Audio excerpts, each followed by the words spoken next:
நான் சொல்கிறேன், என்கவுண்டர் என்பது 2 பேர்கிட்ட ஆயுதம் இருந்து 2 பேரும் மோதிக்கிறது தான் என்கவுண்டர். இது பிடிச்சி விசாரணை பண்ணி எல்லாம் வச்சு ரூமில் வச்சு சுட்டு தள்ளிட்டு அதுக்கப்புறம் எங்கன்னா ஒரு இடத்துல போட்டு அந்த பாடியை போட்டுட்டு அந்த இடத்துல வேகமாக வந்த காரு எதிர்க்க கார் வந்தது, அவங்ககிட்ட ஆயுதம் இருந்தது, அந்த ஆயுதத்தால் தாக்கினாங்க, நாங்கள் திருப்பி தாக்கணும், அதனால் அவர் படுகொலை செய்யப்பட்டார் அப்படின்ற இந்த கதை திரைக்கதை வசனம்லாம் இன்றைக்கி நேற்று இல்லை, காலங்காலமாக தொடர்ந்து காவல்துறை செஞ்சுட்டு வரக்கூடிய ஒரு நாடகம் தான் அது.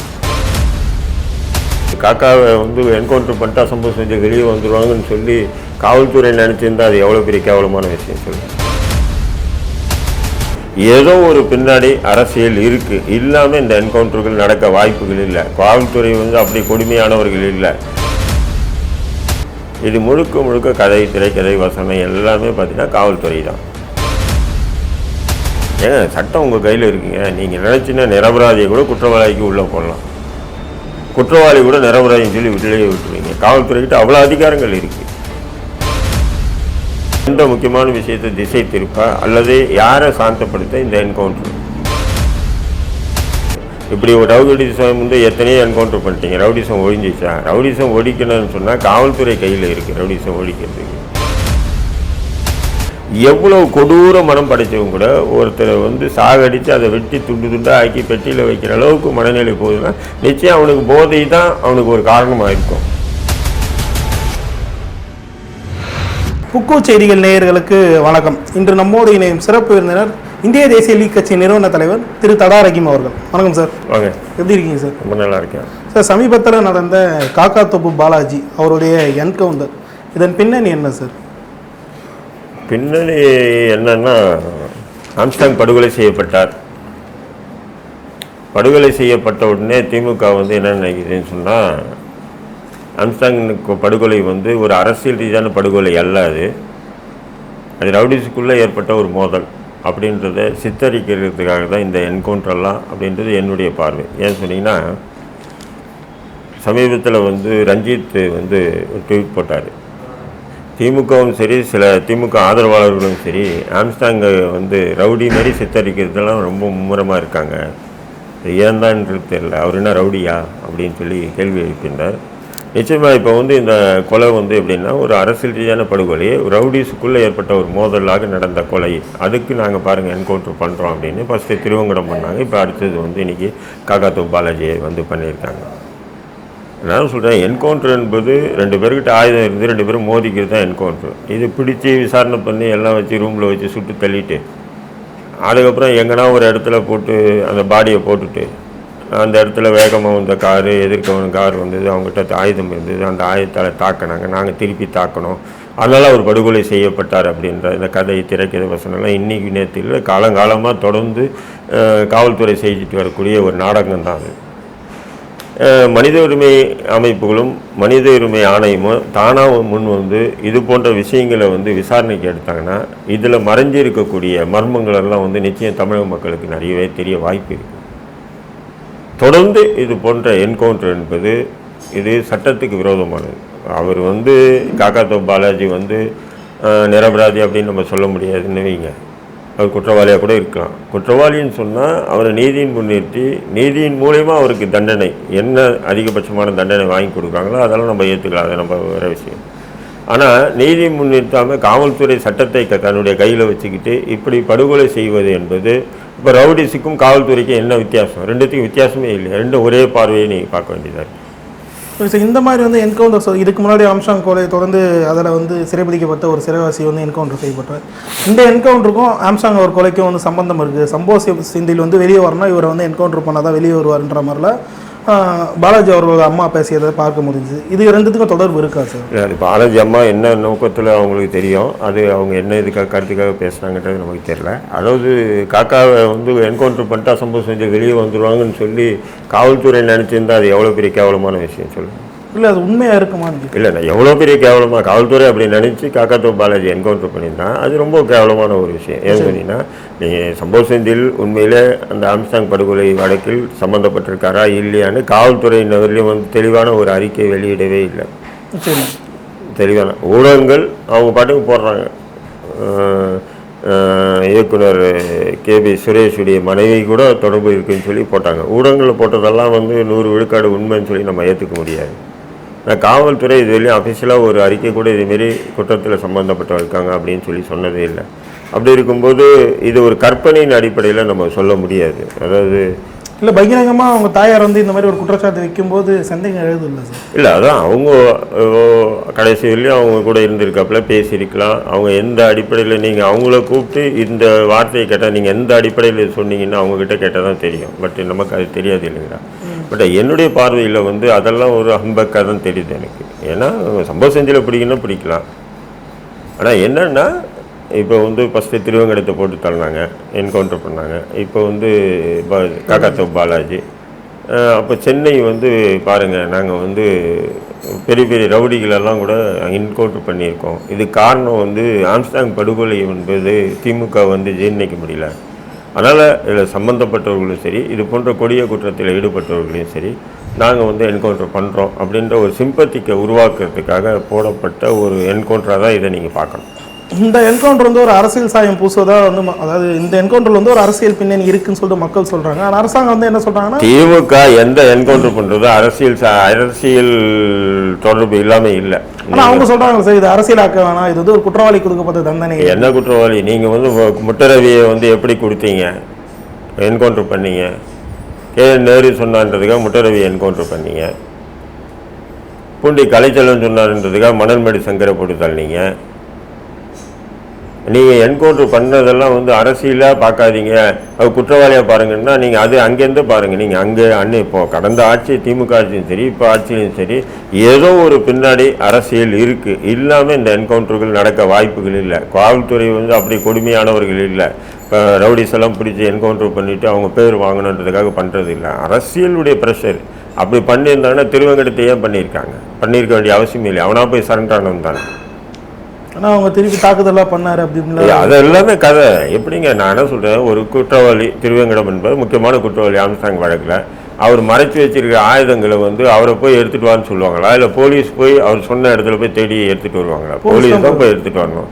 நாங்கள் அனுப்பணும். அவர் அங்கேருந்து தப்பிச்சு ஓடிட்டார். அங்கேருந்து ஓடினவர் ஒரு குடிசை பக்கத்தில் ஒளிஞ்சிக்கிட்டார். நாங்கள் சரண்டராக சொன்னோம், சரண்டர் ஆகலை.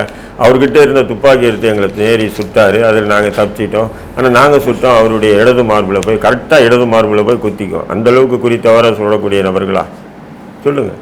இது முழுக்க கதை, திரைக்கதை, வசனம் எல்லாமே பார்த்தீங்கன்னா காவல்துறை தான். சினிமாவோட சிறப்பாக இதை கட்டமைக்கிறாங்க. இது இந்த மாதிரி என்கவுண்டர்ஸ் நடக்குது. இதுக்கு வந்து பொதுமக்களும் சரி, அரசியல் தலைவர்களும் சரி குரல் எழுப்புறாங்க. ஆனால் வந்து இதில் வந்து உண்மை குற்றவாளி வந்து கண்டறியப்பட வாய்ப்பு ரொம்ப குறையும் இல்லை சார் இந்த என்கவுண்டர்? இல்லை, அதாவது கொல்லப்பட்டவன் இங்கே வந்து யாருன்றது தன்மையை வந்து நீதித்துறை பார்க்குது. கொல்லப்பட்டவன் வந்து பல வழக்குகளில் சம்மந்தப்பட்டவன்றதுனால நீதித்துறை இது முதன்மையாக எடுத்து விசாரிக்கிறது இல்லை. நானும் சொல்கிறேன், நீதித்துறை வந்து அவன் கொடிய குற்றவாளியாக கூட இருக்கான், எந்த மாற்று கருத்தும் இல்லை. ஆனால் இது போன்ற என்கவுண்டர்களை தானாக முன் வந்து 2-3 வழக்கு எடுக்கட்டும், விசாரணை நடத்தட்டும். ஒரு என்கவுண்டர் நடக்குதா பாருங்கள். ஏங்க, சட்டம் உங்கள் கையில் இருக்குங்க. நீங்கள் நினச்சின்னா நிரபராதியை கூட குற்றவாளிக்கு உள்ளே போடலாம். குற்றவாளி கூட நிரபராதின்னு சொல்லி வெளியே விட்டுருவீங்க. காவல்துறைக்கிட்ட அவ்வளோ அதிகாரங்கள் இருக்குது. சவுக்கு சங்கர் மீது வந்து பார்த்தீங்கன்னா கஞ்சா வழக்கு போட்டீங்க, குண்டாஸ் போட்டிச்சு வெளியே வர நேரத்தில் இன்னொரு குண்டாஸும் போட்டு உள்ளே வச்சுருக்கீங்கன்னா, அப்போ ஒரு குற்றவாளி நீங்கள் வந்து அவனை சிறையிலே வைக்கணும்னு நினச்சா நீங்கள் வைக்கலாம். அதுபோல் சட்டத்தை நீங்கள் கையில் எடுத்துக்கிட்டு சட்டத்தின் அடிப்படையில் நீங்கள் வந்து நடந்துட்டீங்கன்னா நம்மளை கைத்தட்டி வரவேற்க போகிறோம். அதை விட்டுட்டு நீங்கள் என்ன பண்ணுறீங்கன்னு சொன்னால், துப்பாக்கியை கொண்டு நீங்கள் நீதியை நிலைநாட்டணும்னு நினச்சா அப்போது நீதி என்பது எதுக்குன்ற? அப்போ நீதிமன்றங்களும் முடியணும், வழக்கறிஞர்கள்லாம் தொழிலை விட்டு போயிட்டோம், எல்லாம் அவங்க வேலையை போட்டோம், காவல்துறை மட்டும் சட்டம் ஒழுங்கு பார்த்துக்கிட்டோம். சரி சார், இந்த வழக்கில் இன்னொரு சந்தேகம் என்னென்னா, சம்மந்தமே இல்லாமல் இவ்வளோ நான் அவர் வந்து 10 ஆண்டு காலமாக வந்து எந்த இதுவும் செய்யலைன்னு அவங்க அம்மா ஒரு பக்கம் சொல்கிறாங்க. அது உண்மையாக பொய்யா நமக்கு தெரியாது. ஆனால் சம்மந்தமே இல்லாமல் திடீர்னு அவர் வந்து என்கவுண்டர் செய்ய வேண்டிய தேவை எதனால் வருது சார்? இல்லை, எப்படின்னு சொன்னால், இப்போ எல்லாருமே தேடுறாங்க. சில பேர் இப்போ பார்த்தீங்கன்னா ஆம்ஸ்டாங் படுகொலைக்கு பிறகு குறைஞ்ச 500க்கும் மேற்பட்ட நபர்களை வந்து கைது பண்ணி உள்ளே போட்டிருக்காங்க. இதில் சில பேரை மட்டும் வந்து இவங்க என்கவுண்டர் பண்ணிவிட்டு ஒரு விதமான ஒரு அச்சுறுத்தலை, அது என்னன்னு சொன்னால், திமுக ஆளுங்கட்சியாக இருக்குது பாருங்கள், நாங்கள் நேர்மையாக உண்மையாக இருக்கோம், இதில் எந்த விதமான பாராபட்சமும் இல்லை, நாங்கள் கரெக்டாக போகிறோம் அப்படின்ற ஒரு காட்டுறதுக்காகவே இந்த என்கவுண்டர் மாதிரி நடக்குது. இப்போ காக்காத்தோ பாலாஜி வந்து இப்போ எதனா கொலை பண்ணியிருக்காப்பு இல்லையா, இல்லது இப்போ எதுனா சமூக விரோத செயலில் ஈடுபடுறாரா தொடர்ந்து அப்படின்றது நமக்கு தெரியும், காவல்துறை தான் தெரியும். அப்போ காவல்துறைக்கு தெரிஞ்சதுன்னா அப்போ காவல்துறை அது நடவடிக்கை எடுத்து சட்டத்தின் நட்பில் கைது பண்ணி உள்ளே போகணும். அதை விட்டு அவரை என்கவுண்டர் பண்ணிவிட்டு இது யாரை எந்த முக்கியமான விஷயத்தை திசை திருப்பா அல்லது யாரை சாந்தப்படுத்த இந்த என்கவுண்டர்?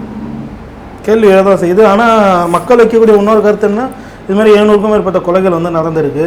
நாங்கள் வந்து இப்போ இரும்புக்காரங்க வந்து அடக்கிறோன்றப்போ நீங்கள் இந்த மாதிரி கேள்வி எழுப்புறீங்க அப்படின்னு. இது என்னன்னா, செத்தவன் குற்றவாளி, குற்ற வழக்கு பின்னணி கொண்ட நபர். அதனால் வந்து அரசியல் கட்சி தலைவர்கள் இது பெரிய அளவுக்கு பேச மாட்டாங்க, நீதிமன்றங்களும் இது பெரிய அளவுக்கு ஏற்றுக்காது, இதை பற்றி யாருமே பேச மாட்டாங்க. அப்போ நம்ம வந்து போட்டு தள்ளிட்டு நம்ம வந்து என்ன பண்ணலாம், நம்ம வந்து ஆட்சியில் வந்து பாருங்கள் திமுக ஆட்சி எப்படி வந்து ஒரு இரும்பு கரம் கொண்டு செயல்படுது அப்படின்றத மக்களுக்கு காட்டுறதுக்காகவே நடத்தப்பட்ட ஒரு நாடகம் மாரி தான் என்னுடைய பார்வையில் தெரியுது. இது விளம்பரமாக பார்க்குறீங்களா இல்லை ஒரு குற்றத்தை வந்து தடுக்கிறதுக்கான முறையாக பார்க்குறீங்க? இது ஏங்க, முன்னாள் ஐபிஎஸ் ஆஃபீஸர் ரவி சொல்கிறாரு, தமிழ்நாட்டில் வந்து இது மாதிரி என்கவுண்டரால் தான் ரவுடிசம் ஒழிக்கப்படுன்றாரு.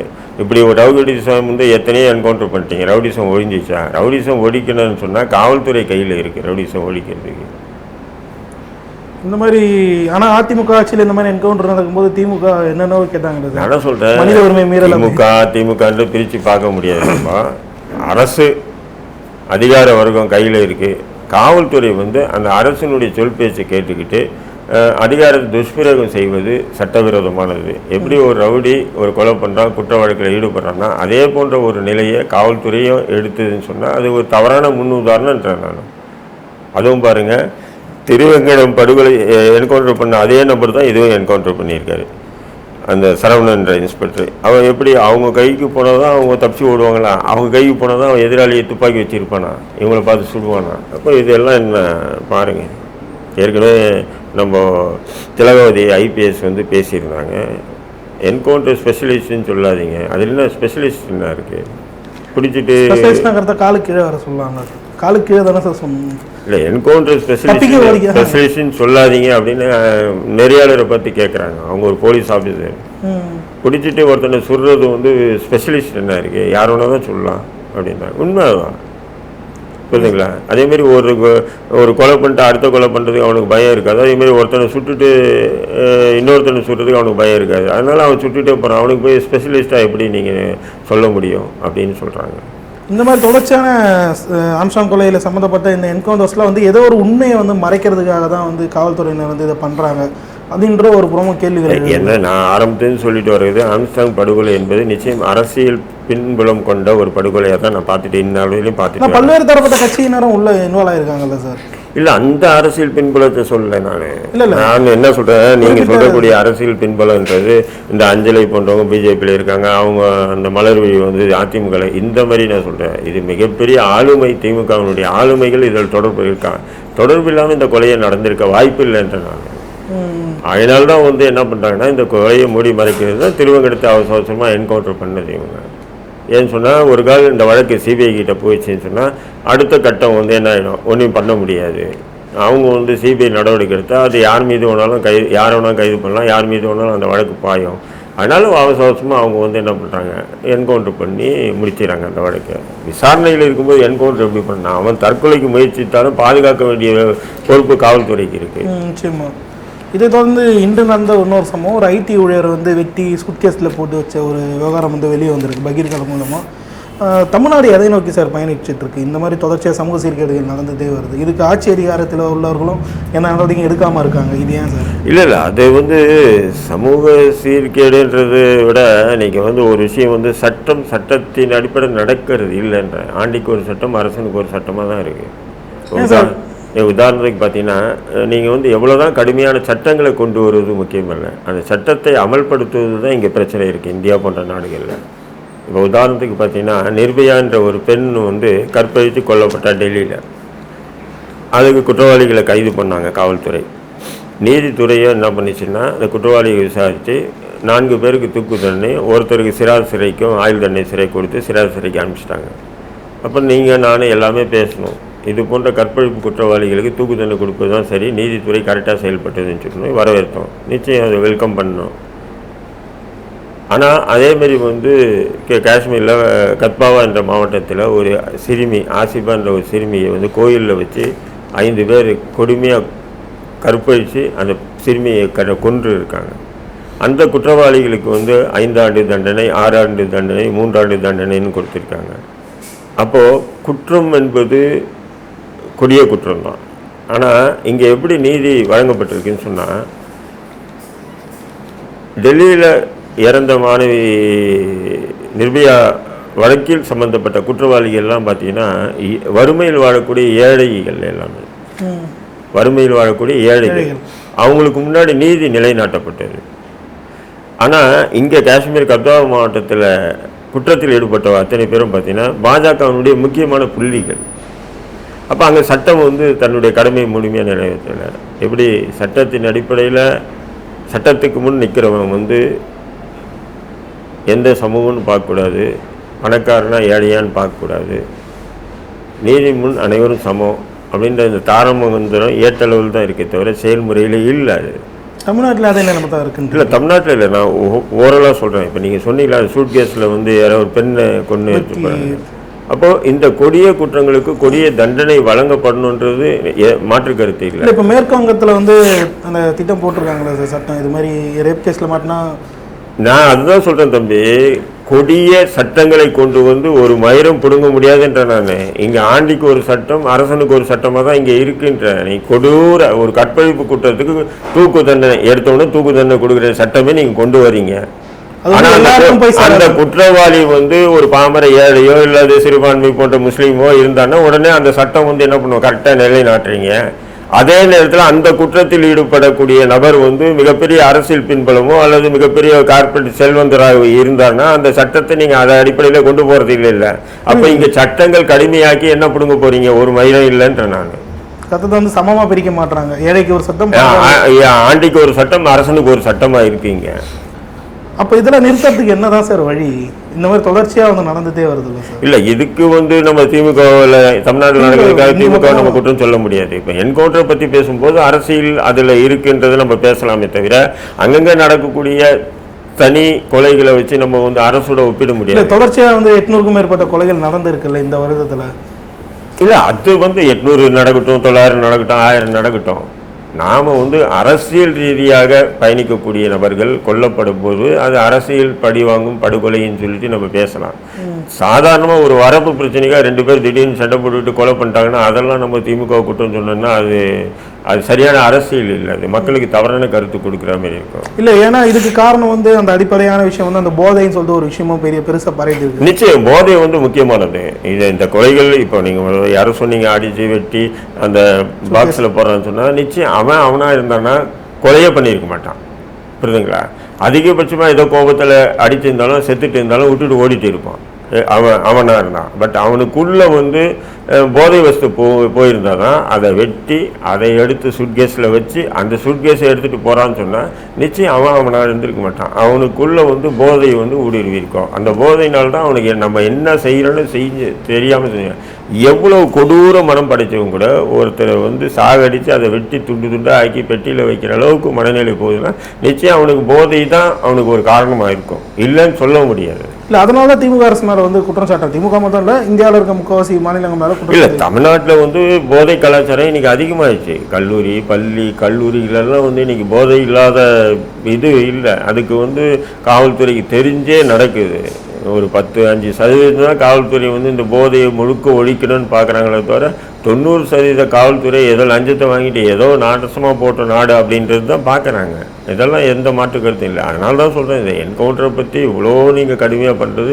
இந்த விஷயம் போதை விற்பனை பண்ணக்கூடிய 4 பேர் தூக்கி நீங்கள் என்கவுண்டர் பண்ணுங்கள், அது பண்ண மாட்டாங்களே. அது பண்ண மாட்டாங்களே, கண்டுபிடிக்க. போதை விற்கிறவன் தூக்கி 4 பேர் என்கவுண்டர் பண்ணுங்க, அப்போ போதையை ஒழிக்கலாம் இல்லையா? ஏன்னா அது ஒரு பெரிய மாஃபியா. அது